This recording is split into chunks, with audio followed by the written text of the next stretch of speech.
The Siege, Night Patrol, Chapter 31, by Fox Gear. Come on, we gotta go! Move, move, move!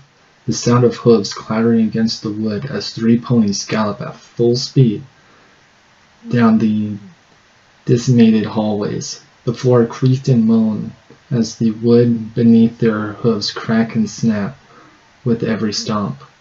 As they rounded the corner, the 3 of them ran into a half-wrecked pillar, bringing down the ceiling and sealing the passage behind them. A chorus of angry screeches follow as their pursuers claw at the rubble.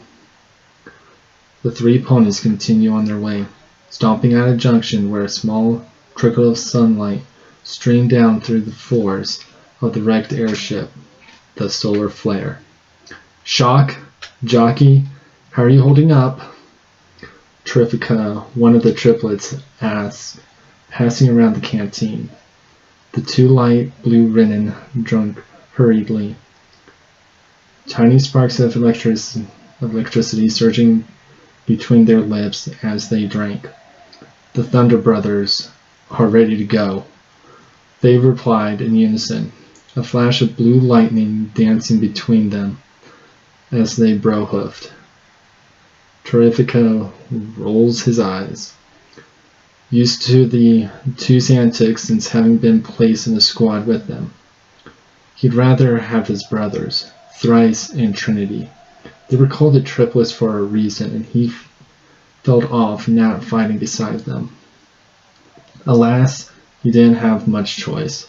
His brothers were off with other teams under orders from Commander Topaz, while he was to check on the wreckage of the solar flare and search for clues to the whereabouts of the crew. Entering a nearby cabin, he peers out the window out into the once lush landscape of the ever-free forest, now a barren wasteland of stumps and burned grass. At least part of it was, mainly the section where the road leading to the castle was destroyed.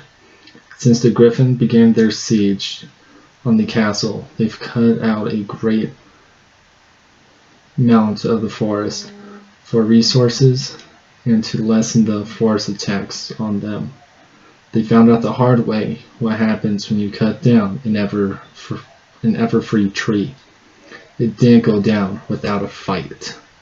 Terrifica continues to stare out the window, hardly believing a month has passed since the war started. Princess Luna and Emerald Cutter were missing. Princess Celestia was still bedridden, only recently regaining her mobility since doing her mass transport. Sixes, Applejack, and whatever of the remaining solar flare crew were also missing, but were still alive and fighting somewhere. And they have yet to been able to send word to Kira in Nippon. The Griffins intercepting their messages and were somehow able to block any fire scroll messages from getting through. And on top of that, all their airships were grounded and wrecked. Things were looking bad for them, that was for sure. Checking on the 2 Thunder Ponies, Terrifica was unsurprised to see them playfully shocking each other to pass the time. The 2 were much too playful for his taste, especially when they were so far away from the castle. The solar flare had only been 20 miles away from home when she was taken out of the sky.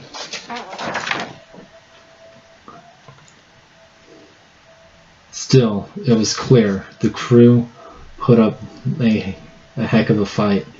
Given the barriers and damages around the ship, they must have been fighting till recently. If only they could have made it here sooner.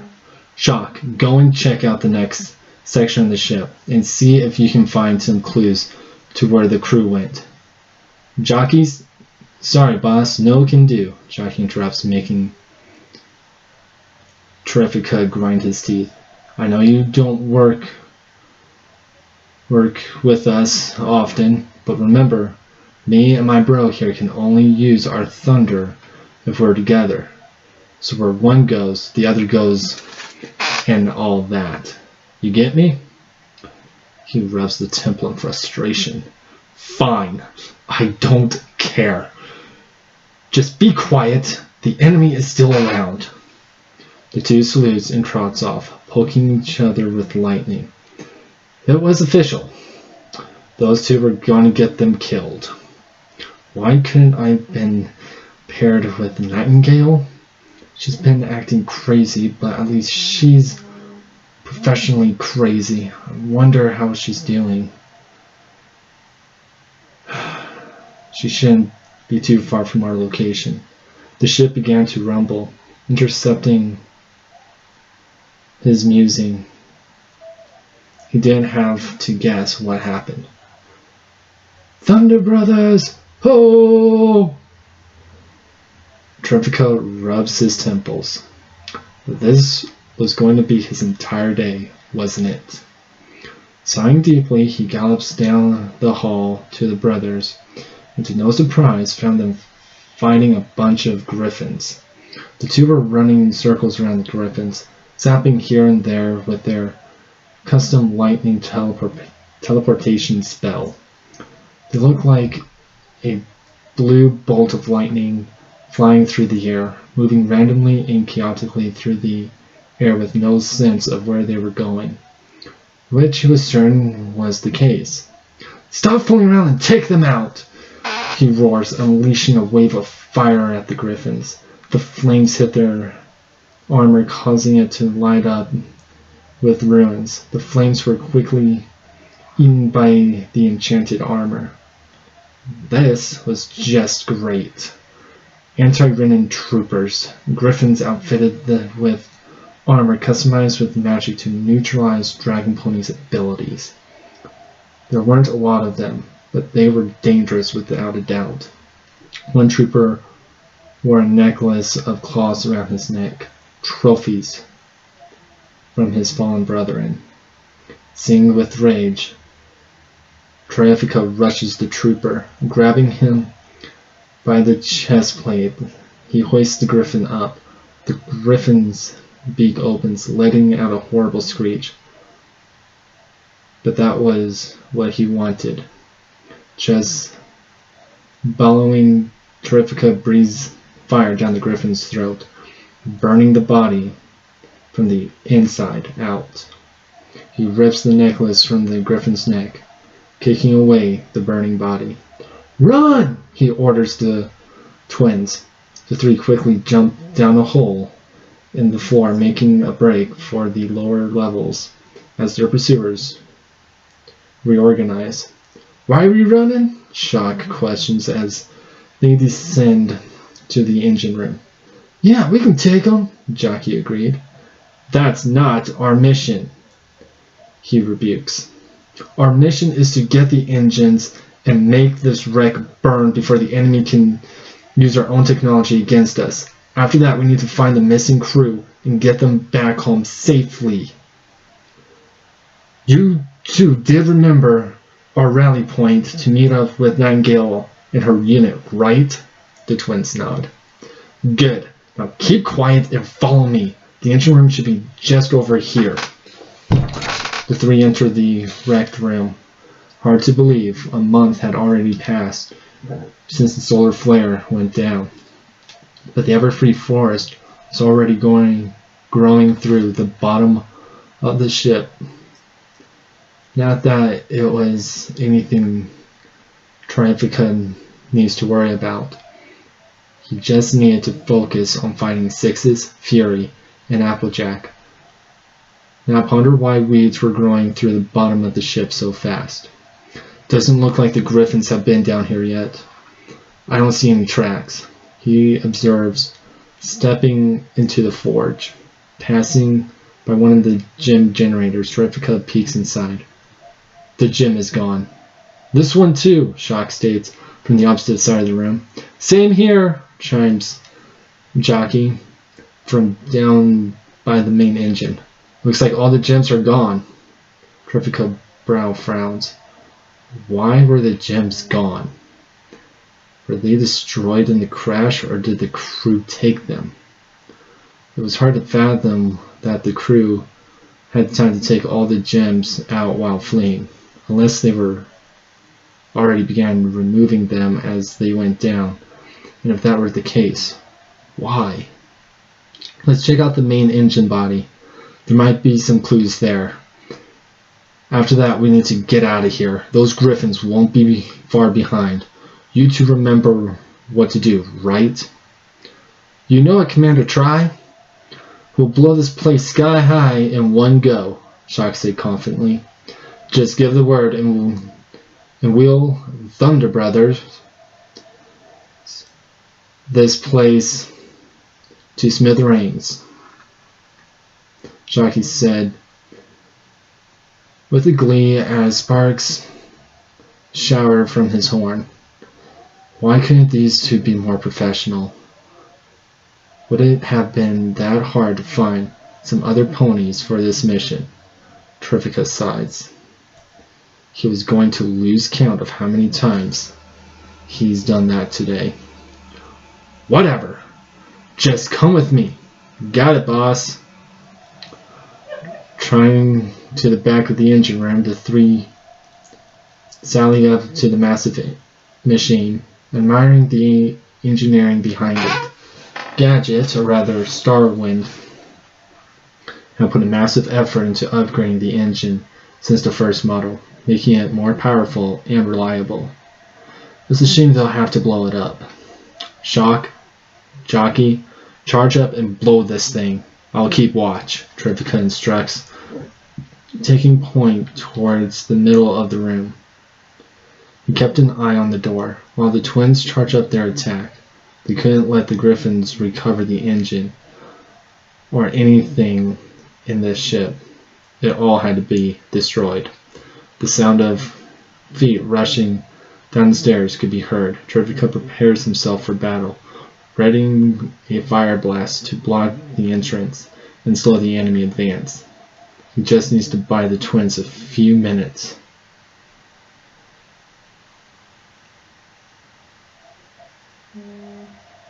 To get enough power built up, and they could overload the engines. They could scram, hopefully before the whole thing explodes. Starwind had calculated it down to the T. They would have 10 seconds to escape. 10 seconds to blast their way through the hull and fly to safety. Hopefully Shock and Jockey would build up enough of charge to use their lightning teleport. Otherwise, he'd have to carry them out. Are you two almost done? No answer. Hey, Shock, Jockey, where the hey are you? The twins were gone. He was going to kill them. From the stairway, a griffin yells, "Some pony is down there! Get him!" Terrifica curses under his breath as he moves back where he left the twins. They couldn't just vanish. Okay, they could. But despite their unprofessional conduct, he knew for a fact they wouldn't turn tail and run. No patroller would leave another behind. Something must have happened to them. But what? The voices got closer. His hind leg touched the base of the engine.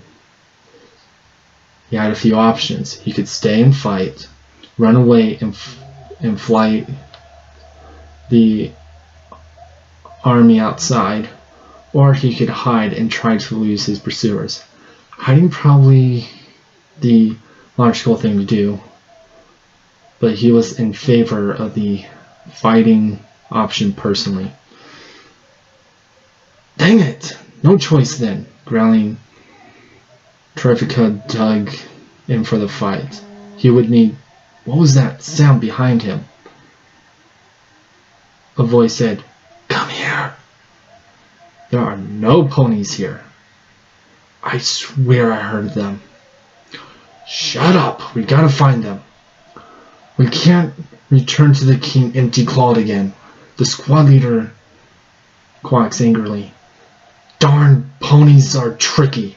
Terrifico watches through the narrow crack as the griffins fly out of the engine room. The claw over his muzzle moves away, allowing him to turn and see his survivors. Sixes. Behind him was Shock and Jockey. Commander Sixes! It's a relief to see you! Sixes shushes him and waves towards a small opening in the ground. Silently, Terrifica and the brothers follow the black wren down to the depths of the earth. It reminds him of their home in the caves of Firehorn. It's kind of funny in a strange way. At the end of the tunnel, Sixes came to a stop. We're here. It's safe to speak. Where was here? Terrifico wonders, moving past Sixes. His mouth agape at the sight of a brightly lit cavern, lit by the missing gems. The cave wasn't gigantic, but it was big enough for what looked like the missing solar flare crew. Tanks were lined up on one side, with tents and cargo on the other. And on the other side, the anchors were dug deep into the earth. You let the anchors loose, digging a hole under the ship as you went down, and then hide every pony under the ship? No wonder we couldn't find you. Sixes nods. It was Applejack's idea. We held off the griffins and zebra while a team dug the tunnel. We came through, and then we set off a bunch of explosions and set our teams towards the castle while the rest of us went underground. We've been stealing from the enemy's camp for supplies and interrupting their supply lines. Did any pony from the decoy team make it to the castle? Terrifica bit his lip. A few did, but they were badly injured. They didn't last long once they got back. All they could tell us that you and the others were alive, but they weren't able to give us your location. I see. What's the situation at the castle? That's all you have to say? Terrifica interjects harshly. He had been one of the ones to rescue the flyers as they made a break for the castle. He had stayed with them as they struggled for life. To have them be dismissed so easily, it didn't sit well with him, especially since it was Sixes, their leader since the beginning, doing it. The black wren turns to him, his eyes almost dead. What more do I need to say? I wish it didn't have to be this way, but I don't have time to mourn every brother and sister anymore, when I'm too busy keeping the ones still alive safe. Now what's the situation at the castle? The two stare at each other down till Terrifica snorts and turns away. Topaz and Commander destroyed the bridge crossing the canyon, stopping the zebra and elephants from crossing. Nearly every day the griffins launch an assault on the castle and we repel them. Princess Celestia remains bedridden from extreme magic exhaustion, as we have had no word of Princess Luna or Emerald Cutter. We can't even get a message to Kira in the pond. I would have thought she would have returned by now. Not if she's gotten married to the prince there, Sixes scuffs. He heard about Kira's situation from some of the crew. He didn't really feel very happy about one of his kin being the interest of eternal politics. A visit to Nippon was definitely in order once this war was over. Terrific coughs. Well, regardless, what's your plan for getting out of here, Sixes? Nightingale has a unit nearby. We can't just leave her searching aimlessly for us. And we won't, Sixes agreed. Abject Fury, how are we coming? The commanders came running up to the group, each of them covered in grease and sweat. The tanks are ready to go. It took a while to get the parts to fix them from the crash site, but they'll run, Abject states, wiping her brow. We got enough gems to power them all the way to the castle, give or take a mile or two. Sixes nods. Good. Get as many ponies as you can inside. No flyers. As Applejack and Fury left to fulfill their orders, Terrifica stood next to Sixes, trying to figure out the lead Renan's plan. There were about 8 tanks and maybe 120 ponies. That was a third of the crew. Not only that, but at least half of them were injured. What could Sixes be planning? Then it hit him.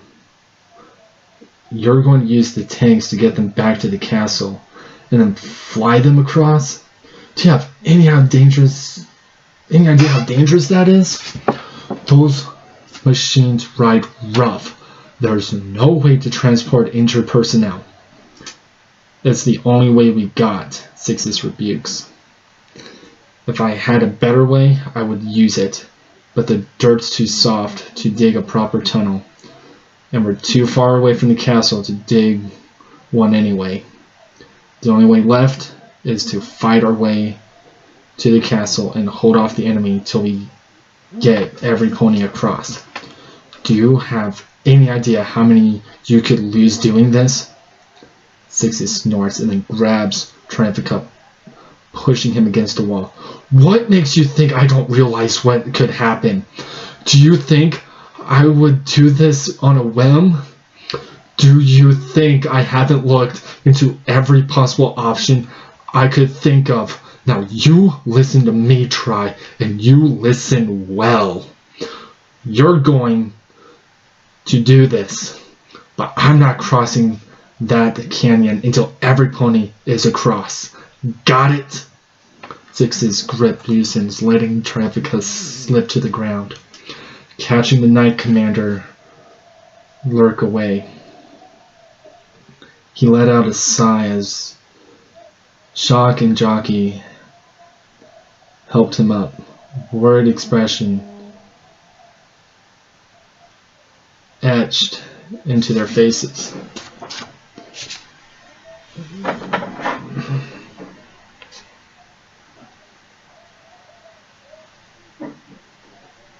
You okay, boss? Shouldn't let it get to you. Commander Sixes is probably just stressed. Yeah, Sixes may be the big boss, but we got your back first. We're a team. I know we're not Thrice and Trinity, but we will do our best. No goofing, we promise.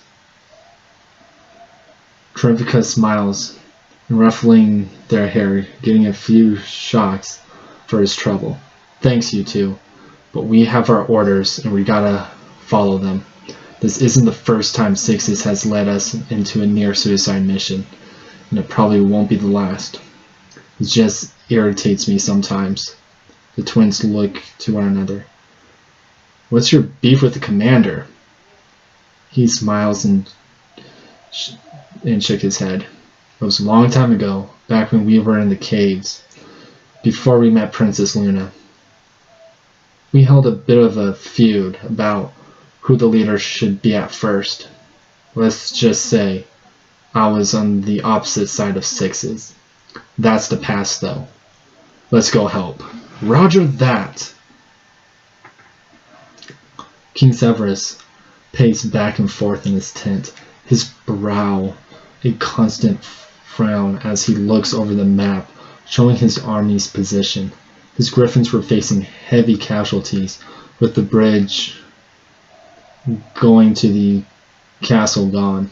He placed everything on the line for this war, gathering allies from wherever he could, mincing a combined army of over 3,000 soldiers, consisting of his griffin, Zulu, zebras, elephants, mammoths, and mercenary species such as goats and caribou.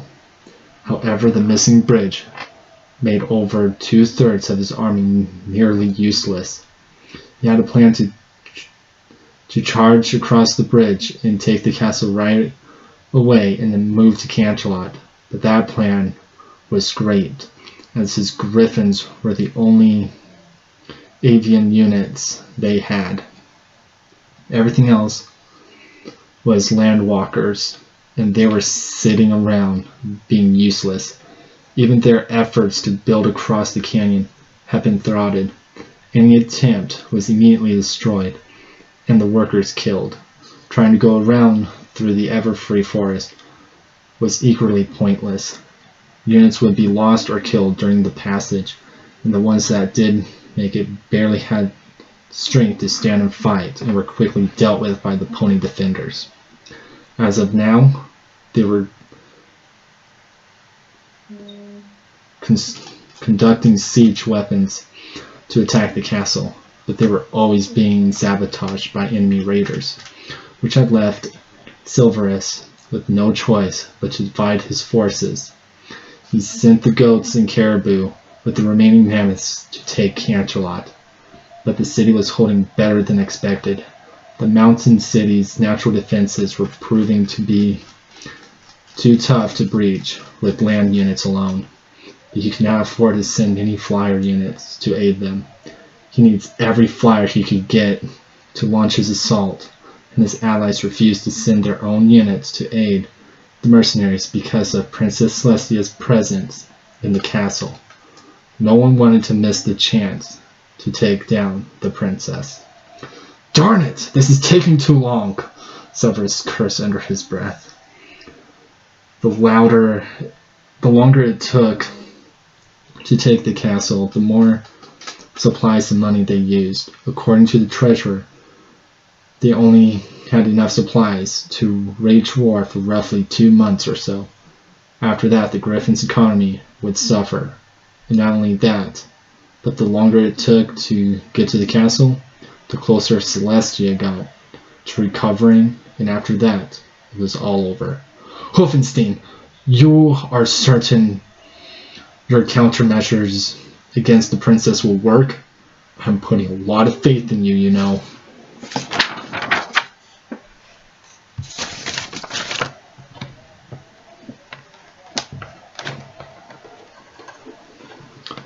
The Earth Pony grins in the shadows.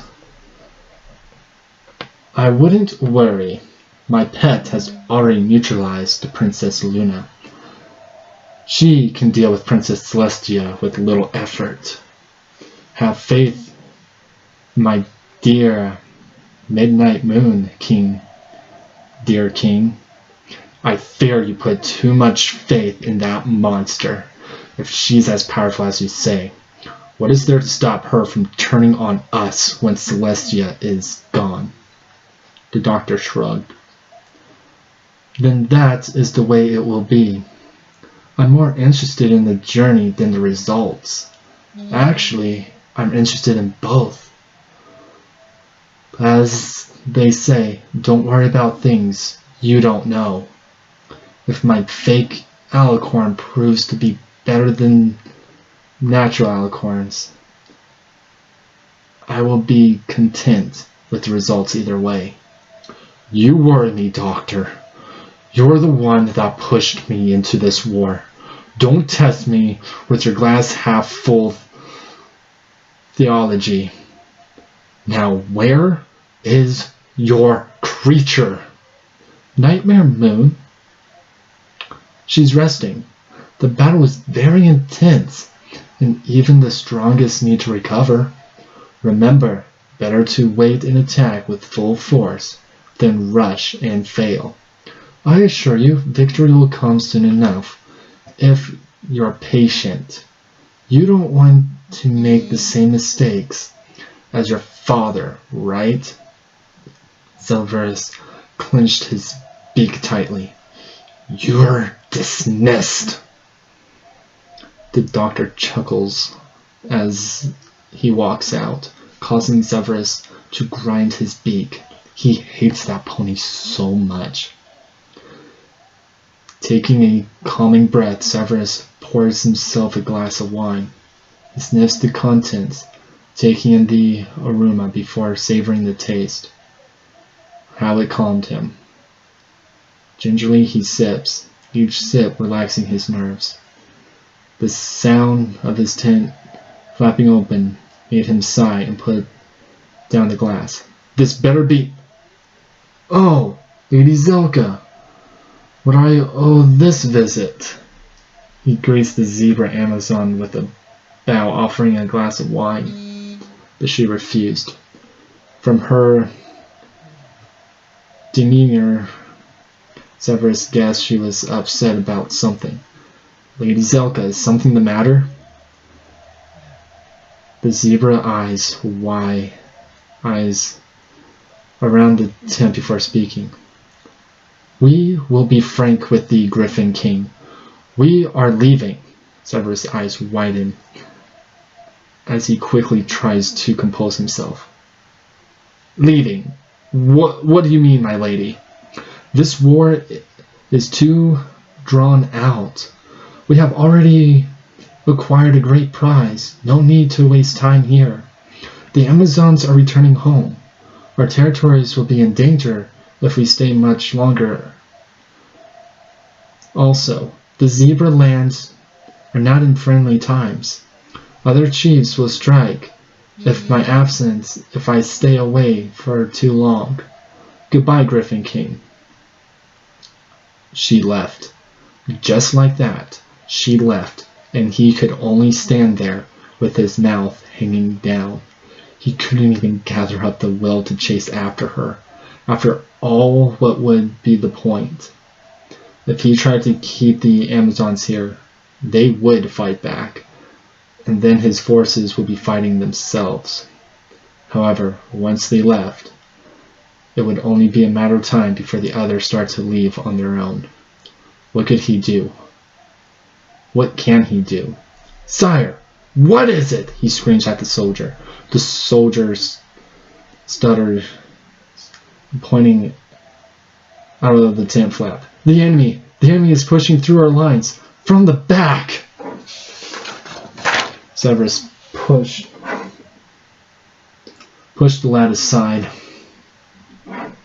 and flew above his tent, spotting 8 of those metal machines tearing across the battlefield towards the castle.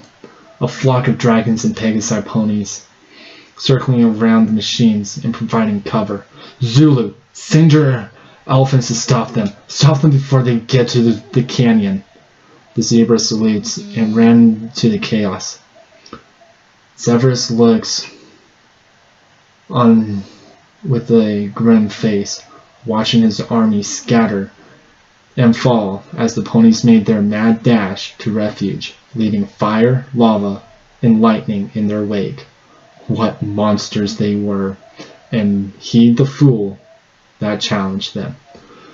Come on, we can make it! The tank clatters beneath his claws as it rolls over the enemy encampments, crushing tents, running over trenches, supplies, and personnel. Zebras scatter, never seeing such a thing as the metal monster before. Elephants roar and charge with their tusk, but their mammoth brethren, they were laid to waste with the tank's cannons. Huge chunks of flesh rained down on the enemy. Some screamed, others fled and hid, letting the tanks roll by. In the sky, griffins continued to peck at them, but they held tight, keeping the half-birds from breaking into their defenses. Try! Help me clear the path, Six's hollers, climbing to the front of the tank. Rafika nods and joins the commander. Both took a deep breath and let loose a stream of scorching hot fire at the enemy ranks. A smile spread across Rafika's lips as he watched the enemy scatter. The plan was still crazy, but somehow Sixes was able to pull it off. They were running straight through the enemy lines, just as planned, and somehow they weren't dead. We're almost to the cliff. Prepare to stop and fly the injured across the canyon. All Ren stay with the tanks and cover their retreat. Pegasus will move the injured. All the other able ponies will use the tanks till the last second and then dispose of them over the cliff. Be prepared to jump at the moment That happens. Don't worry, we'll catch you, Sixes said with a chuckle, the others awkwardly laughing with him. This was the real crazy part of the plan. The tanks came to a dead stop.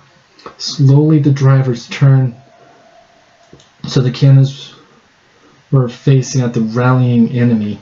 Injured ponies were quickly pulled from the inside of the tanks and handed to the Pegasi, meant to fly them to safety.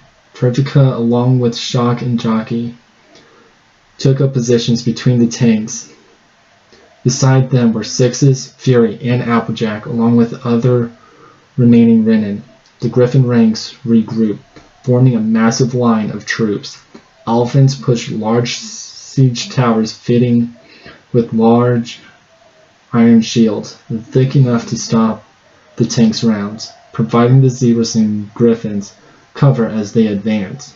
Across the canyon, the castle defenders stirred and began preparing for battle.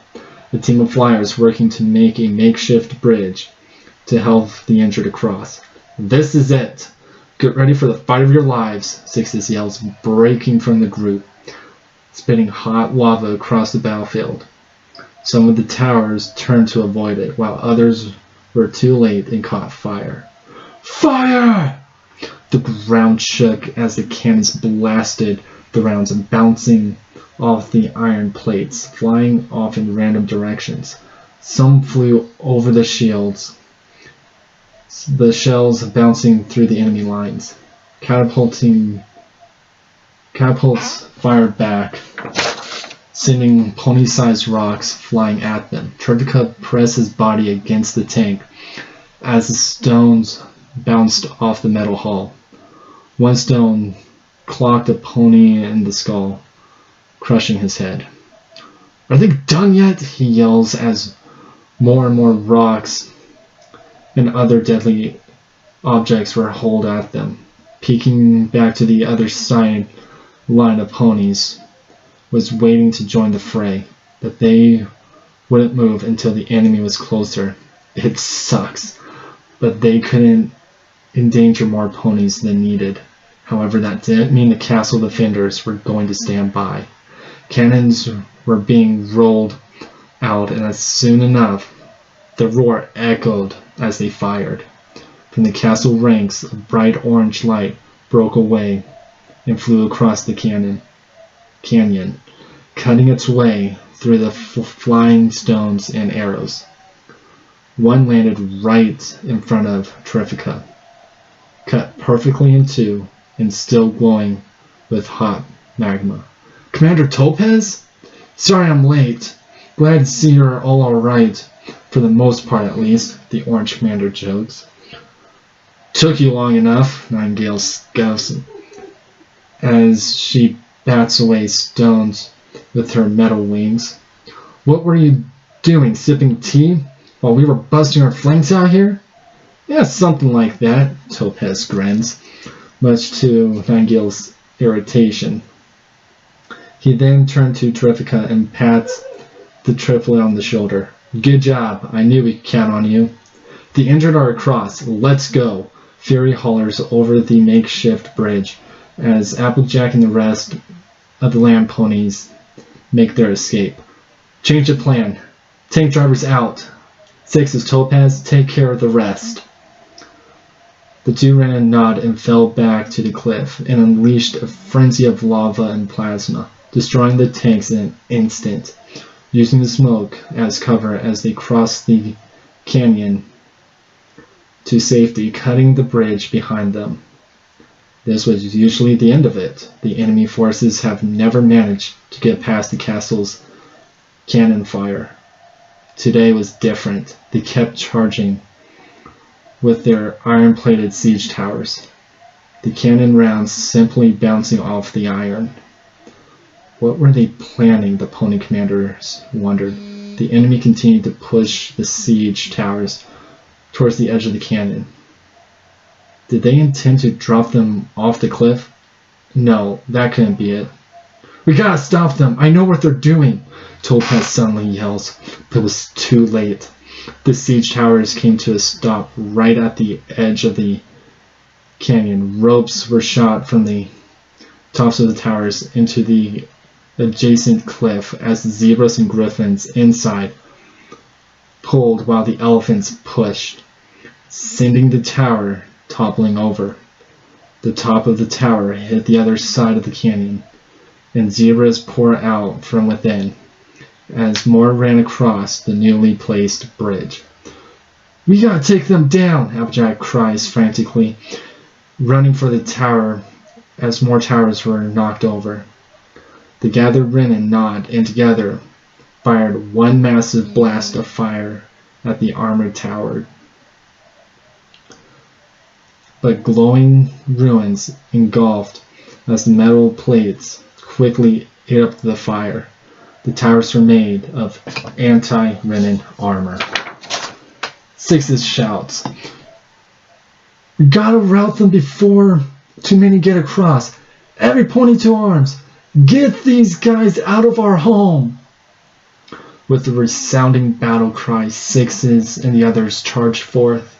Mouth wide open, Sixes sunk his fangs into the head zebra, thrashing his body around, spilling blood and guts everywhere to intimidate the coming soldiers. Beside him, Fury was a blur of movement, slashing and clawing his way through zebra and griffin alike. The two fought flank to flank in the heat of the enemy force, each one keeping an eye out for the other. "Think we need to make it through this?" Fury asked, tossing a griffin away. He kicked two more, then a third. The wounds of his body hissed as hot steam rose from the numerous cuts on his body.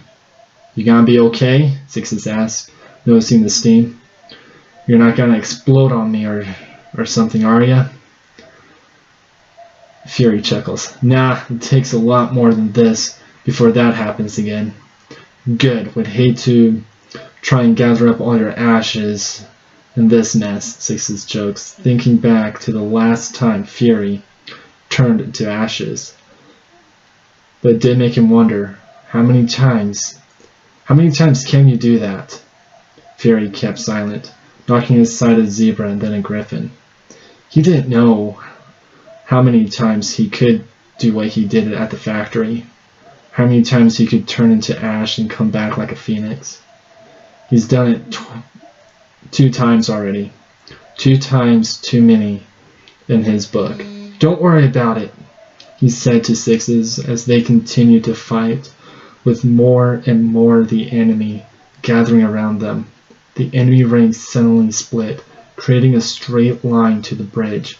A hulking gray beast came charging up towards them.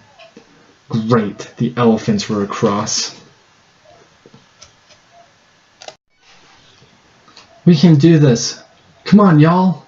Applejack hooves, glowing bright with magic, smacks down an elephant crossing the bridge, blocking the other elephants behind the large corpse of their comrade. They began to push the body out of the way as she pressed herself against it and dug in her hooves. Sweat beating down her face, she held the elephants back, but it wouldn't be long before she was overpowered, and not only that, but outflanked. Her eyes dashed back as several zebras and griffins broke off from the group, already across, and come charging at her. She could turn and take them, but the elephants would break through. She was in quite the pickle. "I got your back," a voice said from the sky as several dead griffins hit the ground. Applejack couldn't keep the smile off her face as Nightingale swooped in with bloody metal wings and cut down the approaching enemies. She then jumped onto the elephant's corpse and spread her wings wide open, displaying her arsenal of gem rockets. "Special delivery!" she proclaimed, firing her entire salvo of rockets. The elephants panicked and backpedaled, but it was too late. The rockets explode, taking out them and the support beams. The siege tower bridge broke apart and fell into the canyon. You got any more of those, Knight? Applejack asked as the two mares stood flank to flank. They took out the bridge, but they were still outnumbered, and there were still a lot of bridges to take out. No, but we'll think of something. We always do. Applejack looks at her and smiles. Yeah, we do. Something caught her eye. Looking up, she spotted a squad of griffins going for Princess Celestia's room. She was about to yell for Nightingale to fly up there and help the bedridden princess, but as soon as the griffins land on the balcony, they are blasted away by several beams of magic. The explosion was big enough that every pony and griffin stopped fighting for a moment to look up. There, standing tall on the balcony, was Celestia, with Crusader by her side. "All right, Princess!" Applejack cheers with vigor. The zebras and griffins sunk back as the ponies' morale soared with the sight of their princess and began fighting with new zeal. "Come on, y'all! Let's get 'em!" Surging ahead, Applejack and Nightingale bucked and kicked their way to another bridge, meeting Topaz and Terrifica. From the castle, the ponies inside unleashed a barrage of blast from the castle windows. Up above, a flight of griffins with anti-venom armor flew overhead, flying straight for the princess. "Knight!" "Got it!" Running fast, Nightingale grabs Applejack by her barrel and hoists the farm mare up, pulling her into the sky. Being so far from the ground made Applejack feel a bit oozy, but she was determined to help Celestia. Nightingale began to spin, and Applejack gulps as the other mares let go of her, and suddenly she was floating in the air. Oh, Buck! Heart pounding a million beats a second, Applejack lands on the back of one of the griffins. The force of her landing sending him down to earth, and she kicks off and jumps to the next one, and then the next in a perfect line to the squad leader, who seemed to catch on to her. "You little mare!" he swore, Ariel rolling away from her. She let out a scream for help, but Nightingale was too busy fighting a second squad. Applejack gulps and prepares for a harsh landing when she felt a tug on her tail. She opens her eyes. The ground was an inch away. A gold aura of magic held her in midair. Above, on the balcony, Celestia was straining to lift Applejack back up, with Crusader taking care of any griffins that tried to interfere. "Get up here!" she grunts, pulling with all her might. She flung the earth mare up into the sky, a little too high, and quickly adjusted safely to catch Applejack, and placed her on the balcony beside her. "I hate flying," Celestia smiles, despite herself. However, her frown returned as she looks upon the hordes outside her castle. Silvers must have brought thousands, possibly over 1 million different creatures to crush them. Normally, she wouldn't be worried about such numbers. But weakened as she is, and without her sister at her side, it felt like a crushing wave in the ocean. "You can fight it, but eventually you will lose."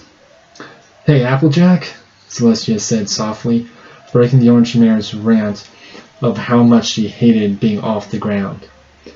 Now that she had her full attention, Celestia leaned down and whispered, "In this situation, and against these numbers, do you think Luna would give up with the small possibility of saving the ponies she loves?" Applejack looks up at the Sun Princess with the wide, shocked eyes before breaking to a smirk. "No, she would fight till the very end, and we would stay by her side till then and beyond. You know my sister well, perhaps even better than I do," Celestia said, with her head bowed, a small smile on her lips. "Very well, let us fight till the end." To think centuries of life would end like this, and here Celestia had hoped to die in peace, perhaps in a cottage on a hill overlooking a valley as she lowered the sun one last time. But maybe it was fate of Alicorns to die in battle. Battle is how her mother and father died. Battle is how their entire race went from thousands to 3 and then to 2. Alicorns were always battling, it seemed. Maybe she had been too naive, thinking she could avoid this fate. As she prepared to step off the balcony and join her ponies fighting below, something glistening in the distance caught her eye. The object was far off, way behind the enemy rear guard. It might be her imagination, but to Celestia's eyes it appeared to be getting closer and was the faintest shade of green. Beside the shining green speck appeared a white one, and beside its lines of bright red dots appeared, followed by flags. "More enemies?" Applejack asked as her eyes finally caught the approaching dots. Celestia shook her head. "No, not enemies, but friends." "For Equestria!" was the last thing the Griffin rear guard heard as Knight Commander Emerald Cutter charged through their lines, swinging her blade horn to and fro, cleaving everything in her way clean in half. Her 6 legs thunder loudly as her claws trample over those too foolish or too scared to move out of her way. For those that survived her assault, there was no time to recover, as the white blur flowing the green mare picked them off one by one with slightest motion of her blade. Kira Perfecta has returned home.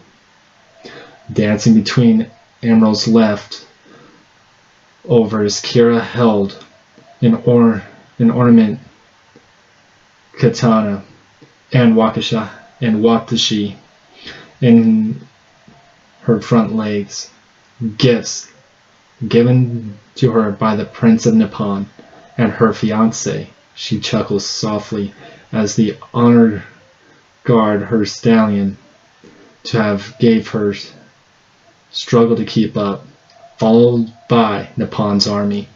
A few weeks ago, Kira had been listening to the plans for her wedding to the Nippon Prince Shinuku.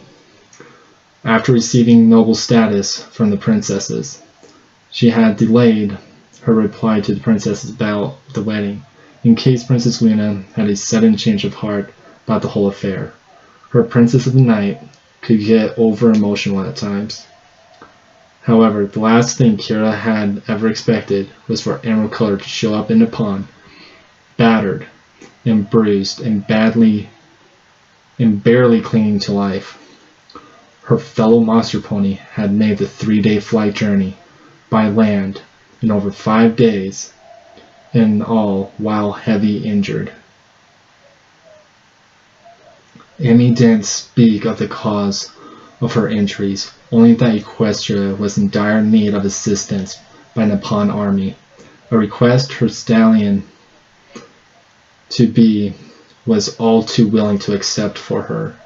Love breeds on the battlefield, is what he said, and he set off to gather the Nippon Army and Navy, though traveling by sea had taken much longer than she had thought. And then they had to march across the land and liberate Canterlot before finally coming to here. Interesting note, about 80% of Nippon ponies were earth ponies. You're in good form today, love, Shinoku comments, appearing by her side, katanas between his teeth as he cut down the enemy surrounding them. She grins at them as they continue to push through Emerald's wake, the Nippon Army acting as a giant wedge that split the Griffin forces down the middle. No pony on the enemy side had any idea of what to do. Griffins, zebras, and elephants were fleeing in every direction as Nippon ponies pushed from the back and the night patrols from the front. Their two smaller armies efficiently surrounding the larger, and that's when the slaughter really began, as the circle around the Griffin forces grew smaller and smaller, till Kira found herself in Celestia's presence, the Princess of the Sun looking very relieved to see her, given her rather haggard appearance. You've returned, Kira, but I guess it's Lady Kira now though, right? Future Queen of Nippon? Celestia said, greeting the white Renin. They exchange hoof shakes and bow to one another. I'm not queen yet, so just Kira is fine, and even after. That aside, what of the enemy commander? Has he been captured yet? The battle seems to be over by my account. It was true. Many of the Griffin armies were dropping their weapons and flying on their bellies. The universal sign of surrender, trotting through the lines of captured soldiers. Celestia and Kira found King Severus bound in ropes by sixes and other commanders -1. Where's Emerald Cutter? We're not sure. She ran into the castle and hasn't come out yet, Applejack said, wondering what the Green Mare was up to. She fought hard to get to the castle. It was kind of strange she would go in and not come out after the Griffins were defeated. Deciding to ignore Emerald Cutter's absence for now, Celestia made her way to the bound king. Using her magic, she forced him to look at her. I thought we were on the verge of a new age of peace between our nations. My sister and I have extended our friendship to you in order to heal the wounds of the past, and this is how you return our kindness? How dare you invade us without warning, kill hundreds, if not thousands of my subjects? What possible reason do you have for doing all this? What drove you to this madness? Severus chuckles and shook his head. Must be easy looking down from the heavens. You really have no idea, do you? The terror you and your sister install in all of us. The fear we feel when we look to the future of our kingdoms. And now they know you two will still be there after we are gone. Age after age to the end, pointing to sixes and the others. Luna's precious dragon ponies.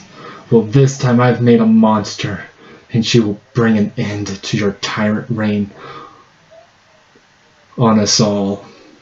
You have been deceived, Severus. We did not make the dragon ponies. This mad stallion over there did.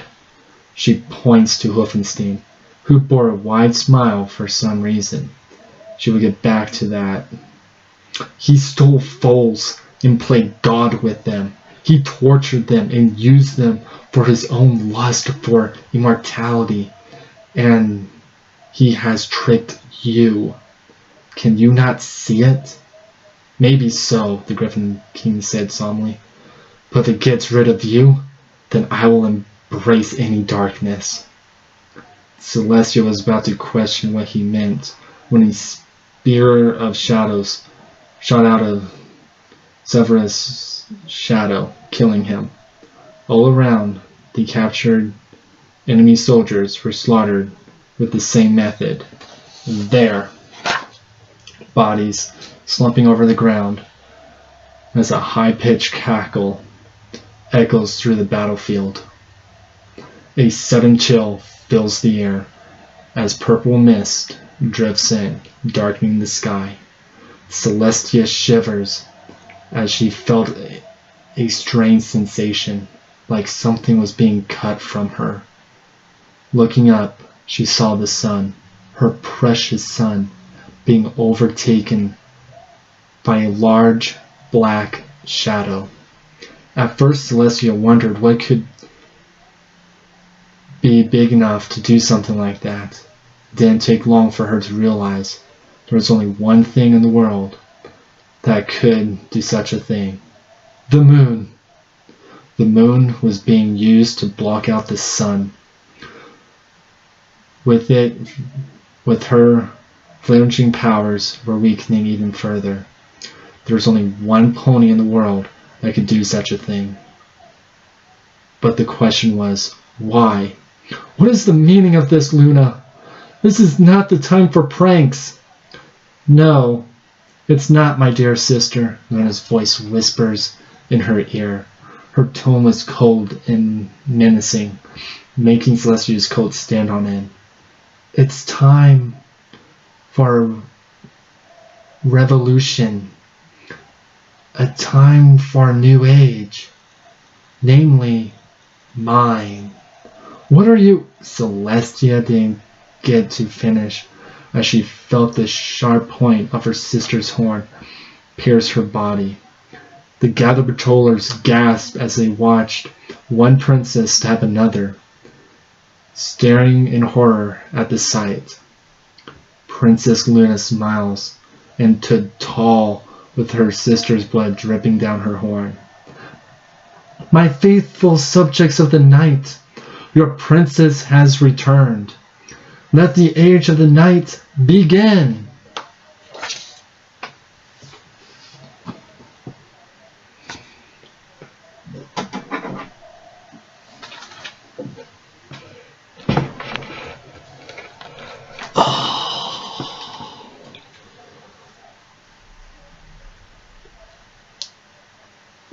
I want to wish everyone a Merry Christmas and a Happy New Year. We are about done with Night Patrol. Only 3 chapters remaining. And things have really been heating up to this point. I just want to say it has been a great privilege from Fox Gear to allow me to do this small project. I'm not a big reader like Silver Quill, Dr. Wolf, Scribbler, and the other big bronies and Pegasus sisters who are known for their fan fiction readings. And they have outstanding audience. You know, they're always liked and subscribed. I'm one of those who liked and subscribed to all of them because their stories are right where they should be. Their fanfic reading is on par compared to mine. Mine's good. I'm not going to lie. Mine's good.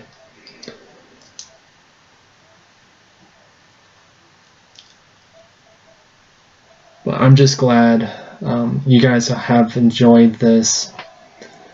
And after this, I will be doing a review of Night Patrol to have my feedback and what I thought of it. There is nothing more for me to say except good night, and I will see you all tomorrow evening.